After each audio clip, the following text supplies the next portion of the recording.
Handagira ngo mbwire umuntu uri guca mu bintu bikomeye ye guheranwa n'agahinda, haracyari ibyiringiro kandi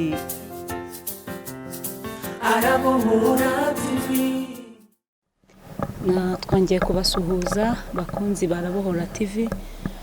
Dushimiye Imana iduhaye uyu mwanya wo kuganira n'umuvandimwe Justine. Jewe muri kumwe nitwa Betty Nyiramukiza. Murimo wanjye usanzwe ndi umukozi w'Imana, nibyo nahamagariwe, ariko n'ibindi byose umwami ashoboje njya mbikora. Imana ibaha umugisha. Ndi umubyeyi w'abana 3. Hanyuma rero turi kumwe n'umushyitsi, umutumirwa Imana yaduhaye uyu munsi. Tugiye kuganira ku nsanganyamatsiko nyinshi kandi zishobora gufasha buri muntu wese udukurikiye. Justine rero twagira ngo tubasabe mwibwire abadukurikiye. murakoze cyane, ndabashimiye. Nitwa Musabyezu Justine, ndi umumama, ndi umubyeyi w'abana 3, nkaba ndi umukristo. Imana ibaha umugisha. Uri umubyeyi w'abana 3, uri umukristo. Mu by'ukuri uko tukuzi natwe tukuzi nk'umukristo kandi uri flexible. Abantu benshi bakunda kuvuga ngo Justine ni umusirimu, kandi nanjye iyo mbireba mbona ari byo. Ubigenza gute rwose ibyo bintu bibasha? Sinzi wenda icyo umuntu yita ubusirimu, ariko ubusirimu ni mu mutwe. Burya ahantu hambere umuntu abanza gusirimuka ni mu mutwe, noneho ukabivana mu mutwe bijya inyuma. Nibyo rwose ibyo wari uvuze byo kuba flexible. Yego, ndi flexible cyane, nta bintu byinshi, nta bintu byo gukomeza ubuzima. Ubuzima ubwabwo buri compliqué, rero ugerageza kwiyoroshya. ugerageza koroshya, kuko nibyo ni nabyo Yesu ajya dusaba cyane nk'abakristo. Ajya dusaba kwiyoroshya, kuko nawe yagerageje kugenda yiyoroshya mu buzima bwe, kandi yari yanafashe n'igikorwa gikomeye cyo kuza mu isi gucungura umuntu. Yesu rero hari ijambo rijya rivuga ngo ubwo yababajwe abasha no gutabara abageragezwa bose. Kandi namwe mwarageragejwe muri bino bihe bya COVID, ndetse mugerekaho no kubura umutware. Mu by'ukuri imbaraga zabakomeje. Umuntu abarebye arabona rwose hari izindi mbaraga zidasanzwe zabakomeje. Ni imbaraga ki? Nka rya jambo babajije ba Paulo ngo ni imbaraga ki zibatera gukora ibyo? Mu by'ukuri ni ibintu biba bitoroshye, ni ibintu bikomeye cyane. Inyama n'amaraso guhita ubyakira biragoye, ariko nk'uko natangiye mvuga, ndi umukristo, kandi Kristo yambereye ibyiringiro. Navuga ko imbaraga nazikuye kuri Kristo. Yambereye inkomezi, ambera imbaraga, ambera inkingi, ambera ubwugamo. Ni ukuvuga ngo ibi bihe nciyemo bitoroshye, wenda bamwe bakwibaza ati ni ibihe nabuzemo umutware wanjye, inshuti yanjye, papa w'abana banjye. Mbese yarambereye ibintu byose, kuko namubonye mu gihe nari mukeneye, kandi azambera icyuzuzo cy'ubuzima bwanjye. Rero Imana yampaye imbaraga, nanjye nyoberwa aho zivuye, ariko kandi ndavuga ngo Imana ibintu byose bibizi. Bibiliya avuga ngo imenya iherezo bikiri mu itangira. Rero iyo yamenye ibi ngibi jyewe ntarabimenya bikiri mu itangira, yari ibizi, nayishingikirijeho. Nisaba ko nkomeza, nisaba kuma imbaraga, kandi yarabikoze, ndayishimiye. Urakoze. Ni ukuri njyewe nkangiye inkuru yambereye inkuru igoye, ariko nyine nk'abakristo gukomera biba ari ngombwa. Hari n'igihe umuntu yabitekerezaga kumva birarenze, noneho muri COVID abantu badashobora no kuba batabara. Mu by'ukuri Justine wahuye n'ikintu gikomeye, ariko Imana yaragukomeje, ihabwa icyubahiro. Amen. Rero mperutse guhura n'umubyeyi umwe wagize nawe icyo kibazo cyo kubura umutware. We yamubuze mu mpanuka, agira impanuka arataha. ariko ntiyashobora kubyakira. Kandi buriya impamvu tuba turi, iyi ni Arabohora TV, tuba dushaka ko abantu babohoka, bagakorera Imana babohotse, ndetse no mu mibabaro bakamenya ko Yesu muri iyo mibabaro abegereye cyane. Nk'uyu mumama rero yankozeho cyane, ndavuga nti uyu mumama yananiwe kwiyakira. Mbese wagira inama ki abantu bananiwe kwakira nk'iyi situation kuko ibikomeye? Wabagira nama ki nk'umumama wahuye n'iyi situation? Erega si nawe wenyine n'umupapa kuko irakomeye pe. Wababwira iki? Kuko buriya nemera ko ibintu byose Justin, hari igihe Imana yemera ko bitubaho, niko nge mbifata. Wenda mbikompeyarinze n'amateka umuntu aba yaragiye anyuramo, nemera ko ibintu byose Imana ijya ibyemera, ariko kandi iba ifite n'icyo ishaka kwigisha abantu. Wababwira iki? Mbese muri make bagira ijambo babwira, uhita uduha ubuhamya bwawe muri rusange, ubuhamya burambuye. Yego. Uyu mumama rero ntabwo twamuciraho iteka, arababaye kandi ni ukuri aranahungabanye. Impamvu rimwe na rimwe tunanirwa kwakira ibintu ni ukumva ko ibintu bidashoboka, ariko iyo wamaze kumva ko ibintu byose bishoboka, ni ukuri ubasha guca mu bintu kandi ukabicamo neza. Rimwe na rimwe turanatungurwa, rimwe na rimwe nk'abakristo ngo yangu ibi ntabwo Imana yabyemera, irabyemera ukagira ngo ni benshi ahubwo cyane. Ukumva umuntu ngo yangu Imana ibi ntabwo yabyemera, ngo Imana ntabwo yabikora. Irabikora, nibwo bumana bwayo, cyane ko wowe ibyo ikoze kuri wowe, hari undi yakoze ibindi byinshi kandi bikomeye. Rero ntabwo twamucira urubanza, buriya umutima we urakomeretse, ariko buhoro buhoro azagenda yiyakira. Hari igihe nyine ibintu biba nk'uko na sosiyete turimo ikadukomeretsa, ugasanga nanone abamuri iruhande, abamuri hafi baramukomeretsa kurushaho. Iyo akomeretse rero uko agenda akomereka buri munsi ntakira. Abakeneye umuntu uri bumutega amatwi, abakeneye umuntu bari bugendane urwo rugendo, kumwumvisha ko byabaye, kumwumvisha ko inshuti itagihari, kumwumvisha ko papa w'abana we batagihari. Iyo nshuti bikenewe mu bihe nk'ibi bikomeye. Iyo nshuti kandi iba ari ya nshuti magara, itazakuvamo, itazagushyira hanze, ushobora guhobera ukaririra ku bitugu, ukamubwira buri kimwe. Wenda muri iki gihugu cyangwa se muri rusange, hari abantu batagira ababyeyi, abadafite papa, adafite mama, adafite n'abo bavandimwe ari butura ku gahinda, ariko biba bisaba ngo byibuze agire inshuti hafi, amuhumurize, amukomeze, amubwire ati komera, haracyari ibyiringiro, iga kubyakira, iga kubaho adahari. Hari n'indi kesi nanjye numvise, umupapa, yari umupapa noneho we yabuze umufasha we, bimunanira kubyakira. Ahantu hose agiye akumva ko umugore we agihari, yabaga muri korari, akumva ko umugabo akomeza gutanga umusanzu, ati umugore wanjye ariko arahari, umugore wanjye arahari, ati umusanzu umugore wanjye ndawutanga aracyahari, akumva mbese aracyamufite. Bavuga ngo mama barasigara na wa mupapa agasigara mu rusengero, agasigara, aterega umugore wanjye arahari, ndamubona arahari nyine. Mbese bimuviramo no kuba yagira ihungabana rikomeye cyane, ariko baje kumwegera baramuganiriza, buhoro buhoro agenda agaruka. Bibaho rero, uwo mumama nta gikuba cyacitse, bibaho, ntabwo aragera igihe nyine cyo kubyakira, ariko kandi azabyakira.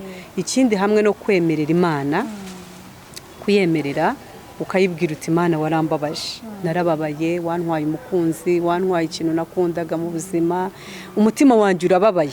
Iyo tubwije Imana ukuri, rimwe na rimwe cyangwa se kenshi, nayo iraza ikadufasha, ikabana natwe. Ntabwo umuntu wawe yagaruka, ariko kandi iguha imbaraga, iguha guseka, iguha ibyishimo. Imana irabitanga, ku bantu batabizi Imana irabitanga, naba umuhamya wabyo. Imana yampaye ibyishimo. Ushobora kuvuga ngo urishima, ni iyihe mpamvu yatuma wishima? Ariko Yesu yabwiye abigishwa be ngo mbasigiye amahoro yanjye. Ayo mahoro rero niyo atanga. Iyo ufite amahoro ya Kristo uba ufite byose. useka mu gihe abandi barira, wishima igihe abandi babuze ibyishimo kandi bafite impamvu zifatika zo kwishima. Bibiliya ikongera ikatubwira ngo kubaha Imana iyo bifatanyije no kugira umutima unyuzwe bivamo inyungu nyinshi. Izo nyungu rero mu kubaha Imana iyo yubaha koko nta buryarya nta buriganya havamo inyungu nyinshi. Ukambara ukaberwa, umuntu wese akibaza uhahira he ugurira he, ariko ntibamenye ko yego ugaseka wakwipositingira agafoto wasetse ukabona abantu benshi baraca mu gikari. Ni iki kiri gutera kunezerwa? Uwo munezero uri kuwukura, ariko ntabwo umunezero Kristo atanga uva mu pardon, umunezero Kristo atanga ntabwo uva mu bifatika twebwe tubona, amafaranga, umugore, abagabo, abana se, imiryango ya ni amahoro atagereranywa adafite akagero. Mana we, njyewe rero by'umwihariko muri njyewe nkunda imfubyi n'abapfakazi. Noneho kumva ngo umudamu ukiri muto arapfakaye, ewana biba bibabaje kabisa. Ariko nk'uko mubitubwiye uyu mumama nawe azageraho abyakire. Twaragerageje turamusengera, nyine nk'uko ubivuga urumva yari yahuye ahari n'ibimutoneka n'iki byose, ariko nk'uko bivuze ijambo ry'Imana iyo umuntu rifite ukuntu rimukomeza. Kandi ntekereza ko ibi bintu byo guhungabana nabyo byazanywe n'uko wenda atanashoboye no kubona n'abantu ngo ababwire, cyane ko hari muri Covid, muri guma mu rugo.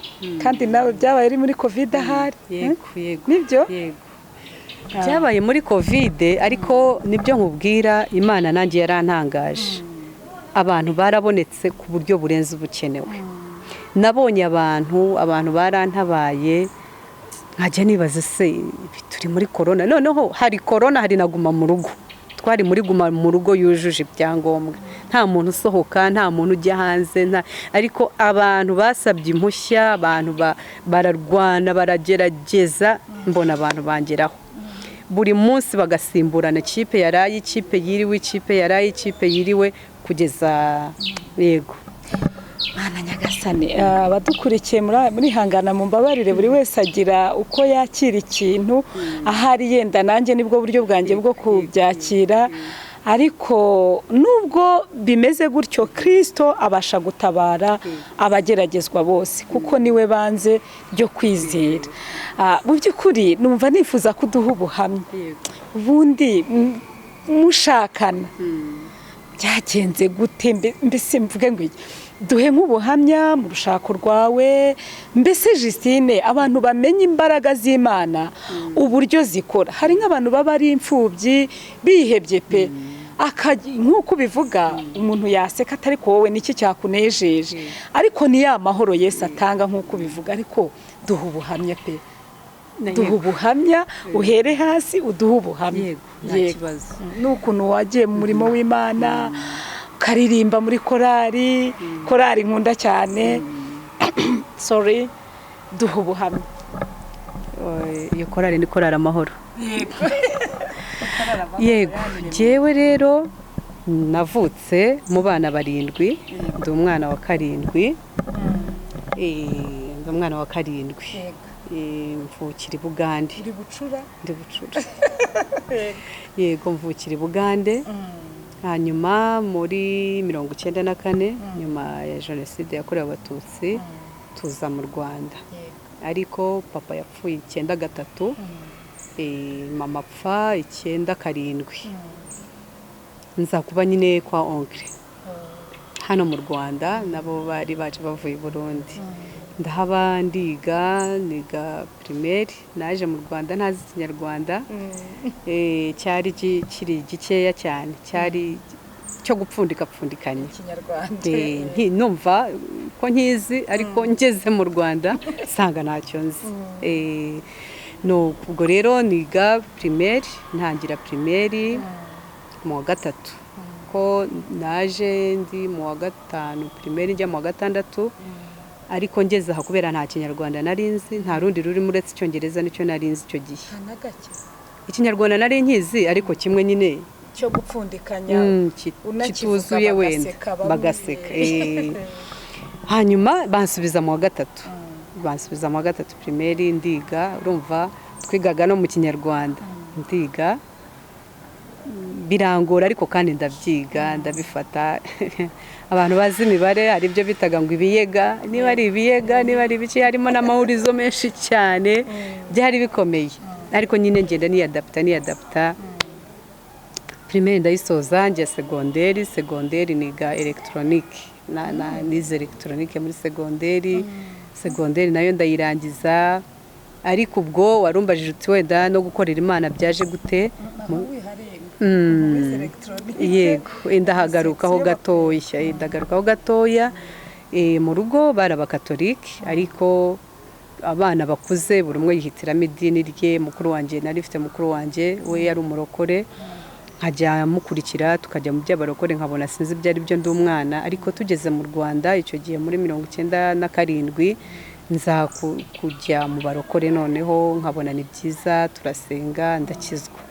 Ubwo rero segonderi nari ndi muri mu wa gatandatu primaire, njya segonderi noneho nsanga ari groupe de prière, dukomeza amateraniro tukajya dusenga. Noneho Imana irafasha, nkajya mbasha kwiyiriza ubusa, nkasenga, nkura gutyo mu buryo bw'agakiza, ngakora n'umurimo w'Imana ku ishuri. Yego, muri korali, kuvuga ubutumwa. Niga electronique nkuko wari ubivuze, ndatsinda njya muri kaminuza nkora economy, niga economy. Yego, economy irangiye muri bachelors, nkomeza na masters n'ubundi muri economy. Ubwo rero tukiri aho hagati, wambaje ati wenda mwamenyanye mute, mwabanye mute? Je nabayeho muri ubwo buzima nyine, urumva bupfubyi, nta papa nta mama, nkorana ikintu cyo kumva ko ngomba kwigira cyangwa se ngomba kuba. Noneho byari bibaye no kuba ndi umukristo, numva maraniye kwihesha agaciro no kuba umukristo, kubijyamo mbigiyemo. Ahangaha wenda navuga ku kintu abantu benshi bajya baza bati ese birashoboka ko umuntu abaho, umukobwa abaho nta kope cyase nta kopine? Birashoboka. Njye nabayeho nta kopinage nigeze nkora. Ushaka kuvuga uti arabeshya? Ntabwo mbeshya, abo twiganye barabizi. Nize kuri ADB Nyarutarama. Yego, nta kopinage jewe nigeze ngira. Nari focus, numvaga byonyine kuba ndi imfubyi ari nk'igisebo. Noneho nkumva ndashaka guharanira kuba umuntu muzima.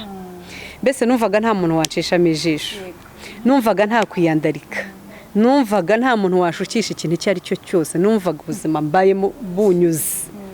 Ntago rero nigeze njya muri icyo cyiciro cyo kuvuga ngo kopinage. Abantu benshi bavuga ngo ntago bishoboka umuntu kurangiza segonderi atarakundanye. Bibaho, jewe ubwo buhamya ndabwitangira, kandi nabo twiganye barabizi babontangira. Rero nkura muri ubwo buzima, ariko nanone mfite intego ivuga ngo nsenga, mvuga ngo Mana uzama umugabo ukijijwe, uzama umugabo nkunda. Nkura muri ubwo buryo. Noneho ndangije segonderi, ngiye muri kaminuza. Nari mfite abantu benshi bantereta, ariko nkumva ntabwo ari cyo gihe. Numvaga ashaka kwiga nkarangiza, numvaga mfite intego zanjye ziri ku murongo, ku buryo numvaga ko ngomba kuzigeraho. Ikindi cyafashije, numvaga nta muntu nshaka ko mfasha. Mbese numva nta muntu ukuriye kungirira impuhwe. Mbese mva disi kariya kana, oya, numva nifitemo ibisubizo. Numva nifitemo ibisubizo n'ubushobozi. Icyo kintu rero cyarandinze. Nkumva ntago nshaka kudepanda ku muntu runaka. Uko waba umeze kose, avuga okay, niba ugerageje kumfasha ndagushimira koze, ariko ntago ibi byaba intandaro by'uko wankoresha ibyo ushaka ngo kubera kumfatiranye mu bupfubyi, mu bukene, mu byo nari strict rero, nari meze gutya. Kandi nibyo byiza. Yego. Ntekereza ko badukurikiye ibyo bintu nibyo byiza, kuko hari igihe nk'abana b'abakobwa bafatirana, bakabafatirana muri ibyo bihe nyine by'amasomo n'ubupfubyi n'iki. Ibyo bintu nanjye mbiziho. Yego. Nanjye mbiziho. Wenda mbonereho n'umwanya wo kubwira abakobwa badukurikiye, mu by'ukuri ushaka kugufasha yagufasha, ariko atagamije kugukoresha ibindi. Kandi ikindi ukiga kunyurwa cyane. Niba nta mavuta ufite, senga Imana cyangwa se ushake n'akazi ukore. Rimwe na rimwe abana b'abakobwa baravuga bati oya ibi ntitwabikora ibi ntitwabikora, ariko niba ushaka kuba umuntu muzima gerageza wishakemo ibisubizo. Niba ufite n'urwo rukweto rumwe rwambare uruhinduranye, ejo uruhanagure wongere uruhanagure rucike urudodeshe. Ibyo rwose birashoboka, ndabihamya, bibaho, birashoboka. Umuntu atiyandaritse, umuntu atagiye kuvuga ngo hari abagabo bari kuma amafaranga, hari abasore bari bashukisha ku buryo naba oya. Umuntu agomba kumenya icyo ashaka, ukagira intego zawe, ukavuga uti ndashaka kuba umuntu muzima, ndashaka kuba umuntu umeze gutya na gutya. Ubwo rero muri kaminuza ndakomeza ndi wa wundi n'ubundi numvaga nyine nshaka kuzashaka ndangije kwiga kaminuza. Kandi byarabaye. Wari ufite intego? Nari mfite intego. Ya bari bahari batandukanye, ariko nkabahakanira nkabwira noya ntabwo bishoboka, ko numvaga intego yanjye ntarayigeraho. Ibyo rero biramperekeza, bituma ntajagarara, bituma nta muntu mbeshya urukundo kandi ntamukunda. Iyo wazaga namubwiraga, kambwira tuganire, nkamuha umwanya, nta muntu nigeze nsubiza inyuma, ariko nakumva icyo agamije nkambwira nti ntabwo byakunda. Kandi iyo ntabwo byakunda yanjye yabaga ntabwo byakunda. Bya bindi bigeze kudushishikariza bavuga ngo nyine abagabo bubahe noyo y'abakobwa cyangwa se y'abamama, sinibuka neza banza karabayeho ako kantu. No yanjye yabaga ari no, ni ukuvuga ngo nta byo kurerega umuntu nzi oya. Niba nkubwiye nti niba umbwiye uti rwose ugaforce, nabwo ntibishoboka, ntibishoboka. Dusohokane nirindaga ikintu, bwa buhamye nakubwiye bwanjye nashakaga kurinda nk'umukristo. Avuga noya uyu muntu uyu munsi aransohokana, ejo azanjyana arimo arantakazaho amafaranga, yarimo arantakazaho umwanya we, hanyuma ejo mubeshye. Oya ntabwo ibyo byabagaho kuri jye. Naraguhakaniraga nkavuga. Igihe rero kigeze numva noneho ndi free, nongera gukomeza gusenga y'Imana, nyisaba igisubizo. Ndayibwira Imana nkeneye umuntu, nkeneye umuntu numva nkunze, nkeneye umuntu uzambera nyine icyuzuzo, umuntu nzisanzuraho, umuntu nzagira gute, nkeneye umuntu kandi ukijijwe. Irabikora, irabikora. Ushobora kumbaza uti wamumenye uti? Burya umuririmbyi yararimbye ngo uzamumenya,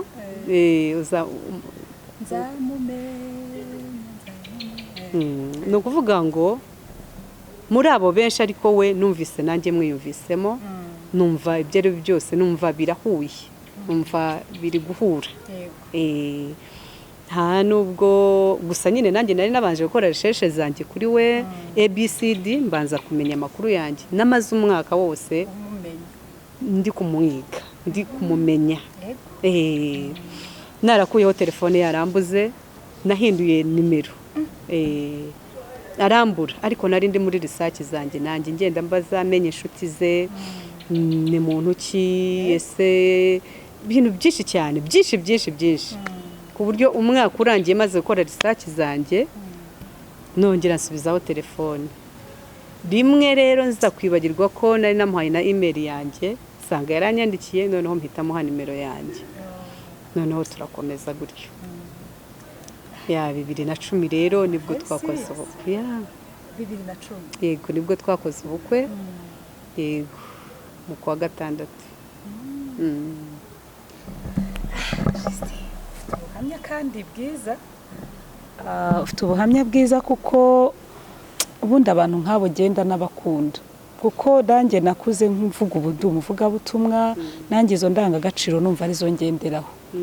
Kuko hari igihe wabonaga rwose abakobwa neza, abahungu babasajije neza, ukabona bananiwe kwiyakira, ariko ntabwo ariko bikwiriye. Umukobwa wubaha Imana, yewe nubwo yaba atanasenga, ariko indangagaciro z'umuntu muzima ni uko umuntu yiha agaciro, akanyurwa n'ibyo afite.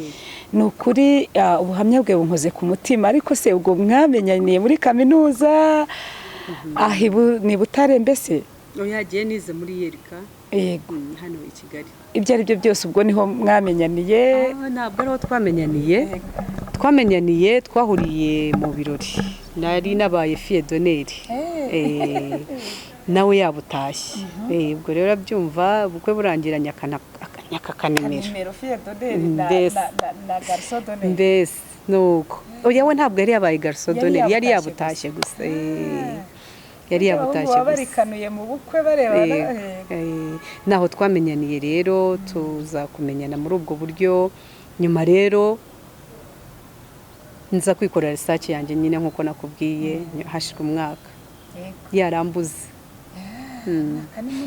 kandi yaragukunze cyane nawe waramugerageje ariko yego kuko numvaga ntashaka guhubuka numvaga ntashaka ikintu numvaga nshaka kujya mu kintu ntazaregreta nkigiyemo risike nzasangamo nzazirengera ariko numvaga nshaka kujya mu kintu nkirimo neza ntabyo kujarajara cyane kurumva niwe wa mbere nari nkunze mu kubaho kwanjye ntabwo nta wundi narinzi rero numvaga nshaka kugenda buhoro kugira ngo nzajye mu bintu mbizi kandi nibyo biba bikwiriye wararisacinze kabisa umwaka bundi akesha abahungu nibo ajya kurambagiza umukobwa yamumenye neza ugasanga rero umukobwa ntagize ubwenge ngo ahita avuga ati nanjye kanshaka amakuru biba bikwiriye burya umuntu aragerageza ariko akanasenga mpamya yuko mu gusenga nabyo byabigizemo uruhare kugufasha guhitamo neza n'Imana yabigufashije mwe ntiweretswe mwarahuye murakundana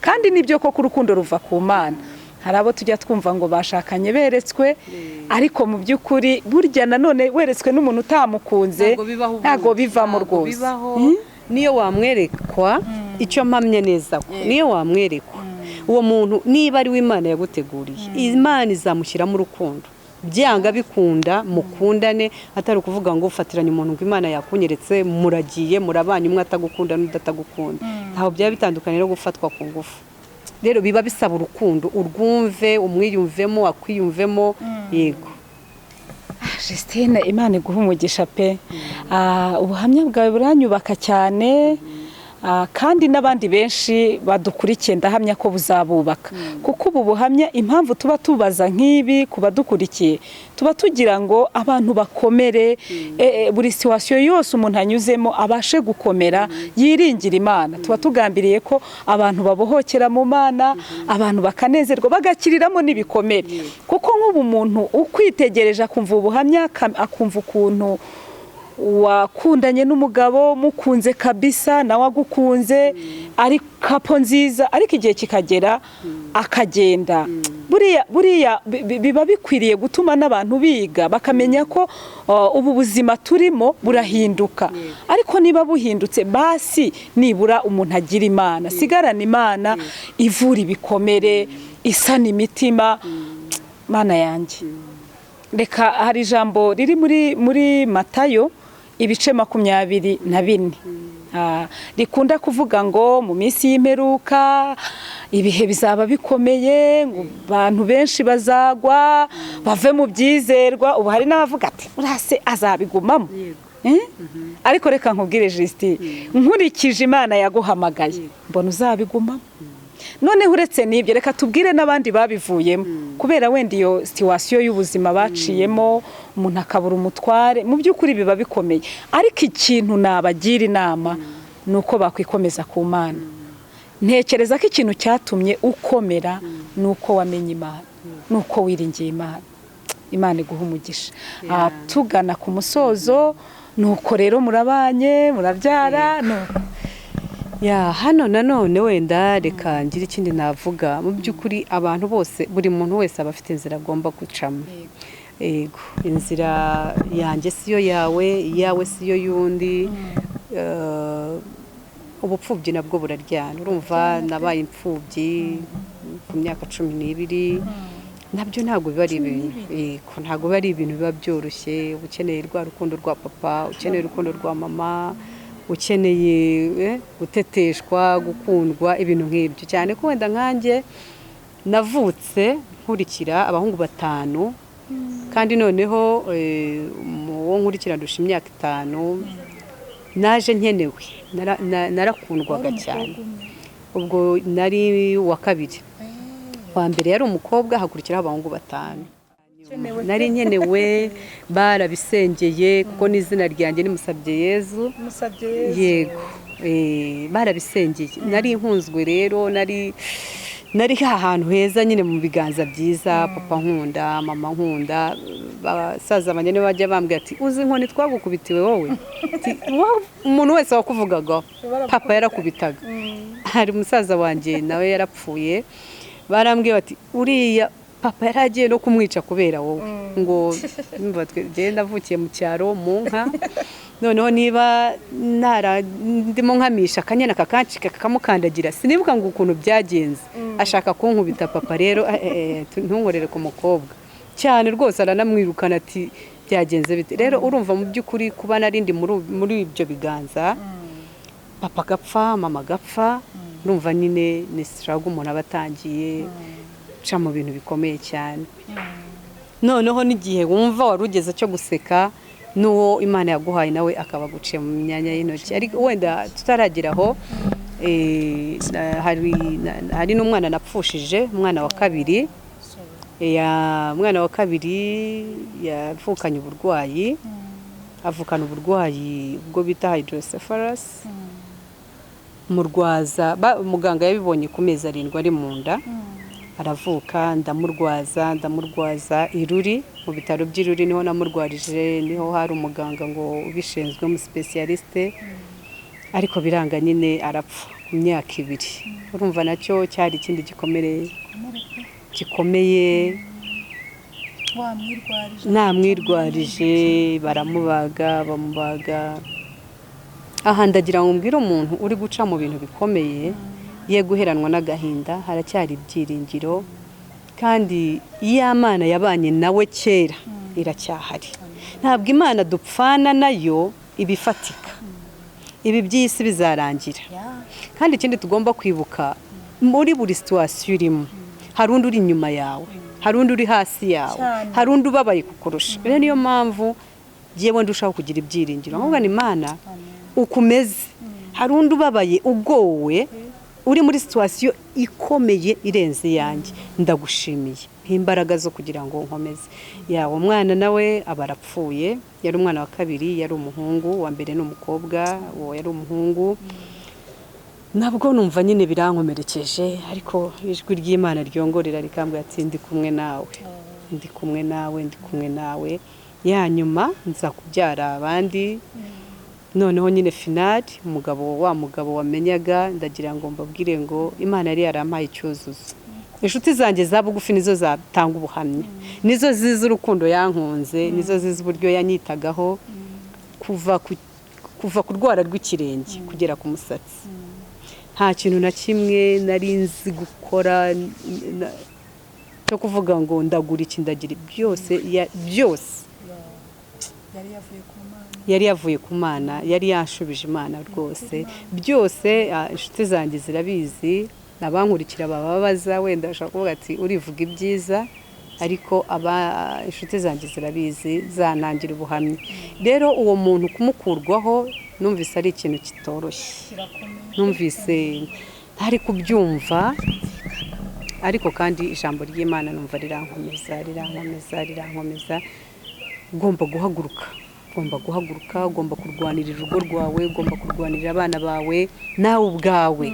Ntabwo uri masikini, ntabwo uri ikimuga, iryo jambo kuba ndikoresheje, mbese ntabwo ndi wa muntu udashoboye ku buryo naguheranwa n'agahinda, ahubwo haguruka ukore, korera abana bawe, ukomeza abana bawe, ukomeza umuryango, kuko mfite umuryango munini, mfite abantu tubana benshi cyane mu rugo. Ni umugisha nawo kuba umuntu afite abantu babana, nabyo ni iyindi mbuto, ni ikigaragaza ko urwo rugo rugendwa, rukunda imiryango. Ko umugabo wanjye yakundaga abantu birenze ibikenewe, yari inshuti y'abakene, yari inshuti y'abatishoboye, yari inshuti y'umuntu arushije ubushobozi. Yaharaniraga rero buri gihe kugira icyo akora kubwe. Rero niyo mpamvu umuntu wese aka kanya urahagurutse ugiye mu kazi, ariko se ukibaza nudahaguruka ninde uri buhaguruke, nudahaguruka ngo ushakishe ninde uri bugufashe gushakisha. Aho rero niho hahandi umuntu agira intege nke akavuga ati, n'abandi bakinjira, abagabo bakinjira, abatinjiraga noneho bakaza bati turagufasha ibi. Oya, kubera ko rero giyewe nakuze numva ngomba kwigira, n'uyu munsi ndacyabiharanira. Uzashaka kumfasha azamfashe, ariko ntabwo ari we ntegerejeho amakiriro yanjye. Imana yampaye amaboko, yampaye ubwenge, yampaye ubwo bushobozi bwo kuba nakora. Yego rero ngomba kubikoresha nkishakamo ibisubizo, abana bakiga, iterambere ry'urugo rwanjye rigakomeza, nubwo adahari ariko yaradusize ni batoya. Umutoya afite umwaka, agomba gukura, agomba kubona ibikenewe byose, n'abo bandi bagomba kubona ibikenewe bivuye mu mbaraga zanjye, bivuye mu byuya byanjye. Rero aha ndagira ngo mbwire abamama nabo baba wenda bari muri iyo kesi badafite abatware, akumva ko adashoboye. Arashoboye, ahubwo ni natinyuke yumve ko hari icyo yakora umugabo we adahari, nahaguruke na ba bandi be kumwinjirira, bumve ngo tugiye kumufasha twitwaje ibi tubone guprofita. Oya, haranira kwigira, urashoboye, kandi Imana yo yonyine niyo idushoboza, izaguha imbaraga. Ko nanjye uyu munsi wa none ndigize, ntago kwigira mvuga ari ukuvuga ngo ndihagije, ahubwo ndi guharanira iterambere ry'urugo rwanjye, kandi birashoboka. Ikindi nabwira abo bamama, kuba umuntu ari umupfakazi, waba uri muto waba uri mukuru, ntago bigukinguriye urugi rwo kwitwara nabi. Oya, ntago nemeranywa nabo. N'umugabo hanze agomba kubona akagutinya, akavuga ati wawu, uyu muntu narinzi ko apfuye birangiye, none arahagaze aremye. Agomba guhaguruka agakora. Yego. Rero umuntu wese uca mu bigoye, urumva nanjye naciye mu bigoye, ariko uyu munsi wa none ndacyahamya Kristo, ndacyahamya Imana ko ishobora byose. Bibiliya iravuga ngo birashoboka ko kurira kwararira umuntu nijoro, ariko bwacya impundu zikavuga. Kandi inzira umuntu ari gucamo n'undi wese afite arimo aracamo. Buri umwe wese aragowe muri iyi si, buri umwe wese afite ibimuremereye, buri umwe wese afite ibimuvunnye, ariko duhanga amaso Kristo, we banze ryo kwizera, azadushoboza. Amen. Ndacyari kuri rya jambo ngo ubwo Kristo yababajwe abasha no gutabara abageragezwa bose. Ni ukuri Imana iguha umugisha kubwo gukomera, ugakomeza n'abandi. Rwose abadukurikiye, uzumva kino kiganiro uzi n'umuntu wenda wakomeretse, wananiwe kwakira, turahari kugira ngo tumufashe, tumusengere. Wenda dushobora kutaguha ibifatika, wenda bidahari, ariko nabyo bihari twanabitanga, tukamuganiriza, tukamukasoringa, nibura akanakwigiraho, akareba ukuntu Kristo yaguhaye amahoro, ugakomera. Jewe urabivuga n'amarira nkumva araje, ariko nkatangazwa n'ukuntu wowe ukomeye, nyamara njyewe uri kukubaza amarira yaje, numva byandenze, ariko mu ijuru hari Imana igikomeza abantu pe. Nshimiye Imana yagukomeje, kandi nanjye kuganira nawe birambohoye, ndumva mbohotse, ndumva nanjye mbohotse. Najyaga numva muri makeya abantu nibakomere, imfubyi, abapfakazi babaho nabi, ariko Kristo arabakunda, kandi koko bahaguruke bakore. Buriya koko umuntu iyo yahagurutse akagerageza, ibindi ni Imana ibikora. Icyo ushoboye nicyo ukora. Mwabibonye rero ko twamusanze na hari ari gukora, acuruza amarange, umuntu utarumenyereye ubwo buzima, wabanaga n'umutware neza, mumenyera buri kimwe cyose, ariko aravuga ati ntago nkwiriye guheranwa n'agahinda, kandi rwose ni vuba, reka mpaguruke nkore, kandi Imana izampa umugisha. Ndahamya neza ko Imana izaguha umugisha, ikanagura bizinesi, kandi hamwe no gusenga Imana izabikora. Imana iguha umugisha. Ubuhamya bwawe buranyubatse, kandi ndahamya ko n'abadukurikiye bububatse, kuko nanjye nigeze mpura n'ikigeragezo gikomeye, ariko Imana iranyubaka, irankomeza. Kuko hano hanze Justine hari ibibazo byinshi ku buryo ubona abantu bagenda bameze nk'abasazi, ariko nukuri abantu ntibakwiriye gusara nk'abadafite Imana, nk'abadafite ibyiringiro. Abantu bakwiriye gukomera. Hari Imana yaremye abantu, kandi ifite n'icyo yabateganyirije, kandi Bibiliya iravuga ngo umugambi w'Imana kuri twe ni mwiza. Ijambo ravuga muri Yeremiya ngo nzi ibyo ndibwira nzabagirira, ntabwo ari ibibi, ni ibyiza. Noneho rikavuga ngo kugira ngo mbareme mu mutima w'ibyo muzabona hanyuma. Iryo jambo riraryohera. Buriya rero hari ibintu Imana iri kugenda yibwira, irema. Buriya narakurebye uri muri korali uririmbira Imana, umuhate wawe udakerererwa, narakubonye duherutse guhura ndavuga nti mu mutima nasigaye nice ndavuga nti Mana ushimwe ko wakomeje uriya mubyeyi ukamuha imbaraga koko aragukunda no muri iyi situation yacererewe yaje azindutse narakubonye umwanya wamaze hanze urindiriye ndavuga nti Yesu we uzi guhamagara Imana iguha nzi ibyo nibwira nzabagirira ntago ari ibibi ahubwo ni ibyiza kugira ngo mbarememo umutima mu murimo rero ni naho turindirwa mu murimo turarindwa kandi mu murimo turanasubizwa ijambo ry'Imana rimbwira Zakariya ngo agikora umurimo w'ubutambyi yari umusaza nta rubyaro yari afite ariko ngo ashaje n'umugore we Elizabeth yari akuze ariko ngo agikora umurimo w'ubutambyi marayika w'Uwiteka aramanuka rero ndagira ngo mbwire abamama niba hari abari bafite imirimo bakora mu nzu y'Imana ntibagacogore ntibagasubira inyuma mu murimo w'Imana turarindwa kandi mu murimo w'Imana turasubizwa ni urugero rwa Zakariya narimvuze ngo agikora umurimo w'ubutambyi marayika w'Uwiteka yaramanutse yego Mana we Mana ibaho umugisha amen dusenge n'ukuri agikora umurimo w'ubutambyi ararindwa n'itwari dusa naho dusojereje abantu bagume mu murimo w'Imana niho bazatabarirwa niho bazasubirizwa niho Kristo azabasanga n'ukuri ibyo ni ibyiringiro by'abizera Imana iguha umugisha amen amen twagira ngo usengere none abadukurikiye niba hari n'ubundi butumwa wenda wasoza ubabwira ubabwire ubundi ubasengere ubasabire inkomezi ubasabire kwihangana ndetse ubasabire n'agakiza ko buri ibi bintu byose ishingiro ryabyo n'agakiza ya icyo nasoza mbabwira no gukomera ku munsi mubi umunsi mubi ujya ubaho kumva nyine uragushegeshe ariko dufite inkomezi ziva ku Mana bakomere bishakemo ibisubizo hamwe no kwiringira Imana izabafasha urumva jye nabaye imfubyi by'ubupfubyi bivaho haje kubura umwana gupfusha umwana nabyo bivaho noneho iki cyo nisimusiga ariko ndacyakomeje urugendo rwanjye ndarukomeje ibyiringiro byanjye ndabikomeje kandi sinzikuraho kuba inyangamugayo ndabizi hanze baba bategereje buri wese areba ese byagenze bite ntaragira gute ntaragwa ntaracumbagira ntaracogora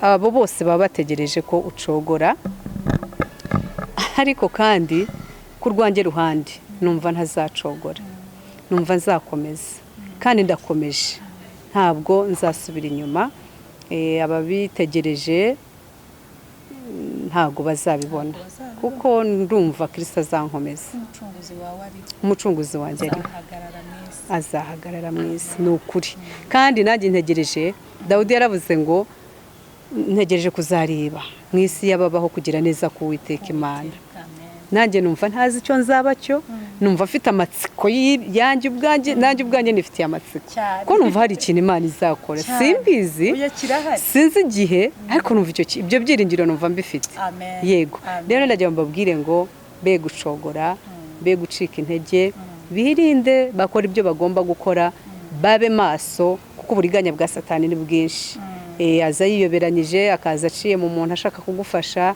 ariko kandi wareba ukabona hari ikindi ashaka kugukoresha hari ikindi ashaka kugeraho ariko twihesha agaciro nk'abakozi b'Imana bagabura ibyayo ndabashimiye murakoze twihesha agaciro kandi tutegereze Kristo kuko kuza ko azaza yego reka usenge noneho usengere abadukurikiye bakomere kandi Uwiteka azaza ntazaceceka ikintu mukundira ntajya aceceka mu makuba araza agaseruka no muri ibyo byose yaraserutse mu buzima bwa Justine yaramubonye nubwo wenda hari abashobora kumva nk'ibi tuvuga burase baravuga ibiki kuko nabyo bibaho Justine burase bari muri social media burase baravuga ibiki turagira ngo tubabwire ko igituma Imana iba yemeye ko ibintu bimwe bitugeraho ni ukugira ngo dukomeze abantu ndabyibuka umunsi umwe nagize kesi umuntu yagiriye nabi umwana wanjye noneho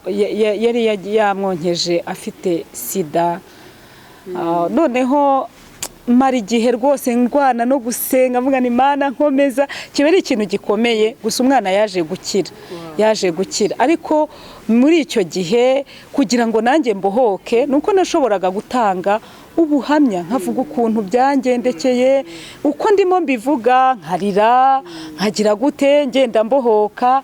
Ndangije rwose numva ndabohotse mu mutima, numva nyine hari impamvu Imana iba yemeye. Ubwo ndabwira abantu kugira ngo bajye bamenya impamvu tuba tuvuga nk'ibi, tuba tugira ngo abantu bakomere. Kuko na Paulo yajyaga avuga ubutumwa agatanga ubuhamya akavuga ati igihe iki n'iki nakubiswe inga ariko sinarekuye Kristo ahubwo naramukomeje. Akanakomeza Paulo akavuga ati mfite ibyiringiro kandi by'ibyo nitegura kubona. Niyo mpamvu rero icyo gihe nanjye natanze ubuhamya nkavuga ngo ubwo senga ibyo bintu wavugaga ngo ni iki cyiza gishimishije. Twebwe ntabwo tuvuga ibintu ngo bishimisha abantu, ahubwo turavuga ibintu bishobora gufasha imitima igakomera. Kandi nta nubwo imyumvire y'abantu ntabwo izaba imwe, ariko dushimira Kristo Yesu waduhamagaye akatugabira umurimo akadukomeza. Juste Imana iguha umugisha. Reka dusenge. Mwami Imana yacu, tugushimiye ko wera wakomeje umutima umuja wawe Justine, uko wamukomeje ukamuha imbaraga mu bihe byari bikomeye, ndetse n'ubu ntago navuga ko byoroshye, birakomeye, ariko waragaragaye uramukomeza. Niko dusabiye n'abandi bose kugira ngo bakomeze mu gihe kibi, mu gihe kigoye, mu gihe abantu bihebye, mu gihe aba bamama cyangwa abapapa bacitse intege. Mana uri igisubizo, igihe imfubyi buzu wayirengera uri igisubizo. Ni ukuri turabasengeye kugira ngo ijambo ry'Imana ribakomeze, kandi tubasabiye amahoro aturuka ku Mana. Fasha umuja wawe umuha umugisha, kuko yubatse imitima ya benshi kandi ashoboye gutuma umuntu agarukamo ibyiringiro, akumva ko Imana ihari, akumva ko hari n'ibindi byiza Imana yarema. Izina ryawe nirishyirwe hejuru. Turagushimiye kubyumvise mu izina rya Yesu Kristo umwami wacu. Mana nanjye ndagushimiye, ushimiye ko wemeye ko iki kiganiro gitambuka. Sengeye imitima y'abazacyumva kugira ngo Mana uzavugane n'imitima yabo, ugane n'amarangamutima yabo, ubakomeze Mana, babuze ibyiringiro ubahe ibyiringiro, abari mu gihe cyo kugeragezwa nk'icyo nciyemo nk'icyo ndimo ubahe inkomezi, ubabere ubwugamo, ubabere imbaraga, ubabere inkomezi, ubabere byose. Ijambo ryawe tubwira neza ko ni wowe se w'imfubyi ukaba n'umugabo w'abapfakazi. Ndagira ngo mbaremeshe mbabwire ko tugufite ntitwifuza undi murengezi, tugufite nta cyaduhungabanya, tugufite dufite byose. Ni wowe utanga amahoro yo mu mutima, ni wowe utanga gukomera, ni wowe utanga ihumure. Ndakwingize kugira ngo ugenderere uyu muntu uri kubyumva kumva n'inzozi, akumva byaramunaniye kwiyakira. Mana ibi ndabihamya ko wampaye imbaraga ukampa ubushobozi bwo gukomera ku munsi mubi. Nabo ndamusengeye Mana, umuhe ibyiringiro, uhumura amaso ye, abone yuko agoswe n'ingabo nyinshi, abone urukundo rwawe ko rumugose, abone ko imbabazi zawe zimugose, abone ubuntu bwawe ko bumugose. Mu izina rya Yesu Kristo ndabakweretse bose, yaba ari abapapa, yaba ari abamama, yaba ari imfubyi, yaba ari umuntu wese uri mu gihe gikomeye, uri mu gihe kimugoye, yaba ari abarwaye babuze ibyiringiro, ni wowe wenyine wo kubitanga Mana. Ubakomeze, ubahe imbaraga kugira ngo babashe guhagarara ku munsi mubi. Uha umugisha iyi cyano yatwakiriye Mana, ukomeze uhire imirimo y'amaboko yabo, ubagure muri byose, kandi ni ukuri amavuta yawe abibeho, kugira ngo Mana nk'uko yitwa umuntu wese uzayiyoboka, uzaza kureba ibiganiro ajye abohoka, kandi ni ukuri Uwiteka asubizwemo imbaraga mu bugingo. Urakoze mu izina rya Yesu Kristo, amen.